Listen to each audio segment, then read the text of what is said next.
जरा स्क्रीन पर देखें, यह है श्रीमद् भगवद गीता का पहला अध्याय। लिखा है प्रथमोध्याय, लेकिन बीच में एक एस जैसी आकृति भी बनी हुई है। यह क्या है? इसे कहते हैं अवग्रह, और यह हमें बताता है कि दो शब्दों के मेल से जब एक नया शब्द बनाया गया तो कहीं एक अ का लोप हो गया है, और ऐसा होता है संधि के नियमों से।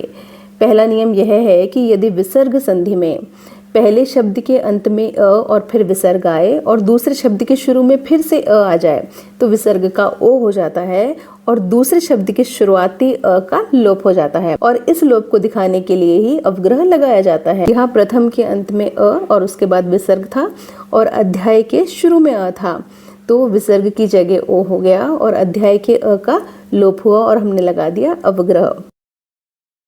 दूसरी होती है संस्कृत की पूर्व रूप संधि, जिसके अनुसार यदि किसी पद के अंत में ए या ओ हो और बाद में दूसरे शब्द के शुरू में अ आ जाए तो उस ए, ओ और दूसरे शब्द के शुरुआती अ को मिलाकर हो जाता है ओ, और तब दूसरे शब्द का जो शुरुआती अ होता है उसका लोप और उसकी जगह फिर से अवग्रह चिन्ह आता है।